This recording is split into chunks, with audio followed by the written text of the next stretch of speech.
ప్రియ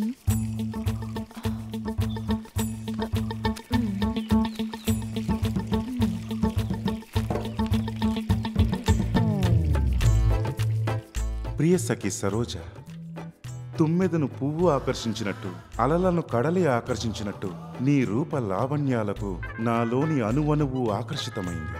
ఈ రోజు సాయంకాలం చెకోరీ చెట్టు దగ్గర నీ కోసం ఎదురు చూస్తూ ఉంటాను. నీ రాక కోసం పరితపిస్తున్న నీ ప్రియమైన సహదేవ.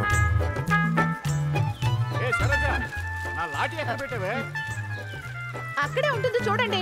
ఎక్కడ కనిపించట్లేదు. వచ్చి కర్మ.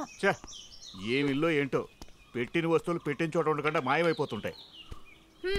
అక్కడే ఉందిగా, సరిగ్గా చూస్తే కనపడుతుంది. ఇవ వెళ్ళా వేళ మాడు మొహం వేసుకొని ఉంటే ఏ పనులు సరిగ్గా సావు.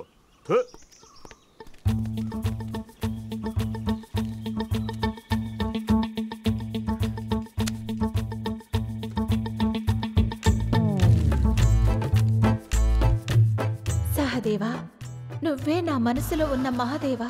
తట్టుకోలేకున్నా ఈ విరహ వేదన చెప్పగలనా?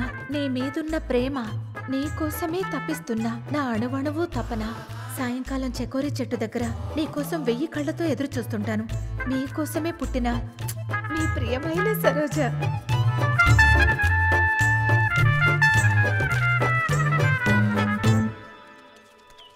సార్, నాకున్న అనుభవంతో చెప్తున్నాను, 90% కేసులు సాల్వ్ చేయడానికి సైకాలజీ టెస్ట్ చాలు. ఏంటా సైకాలజీ టెస్ట్?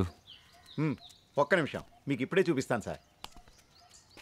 రే నరేష్, రే రైట్. ఏంటి సార్? ఏంట్రా నీ నాటకాలు?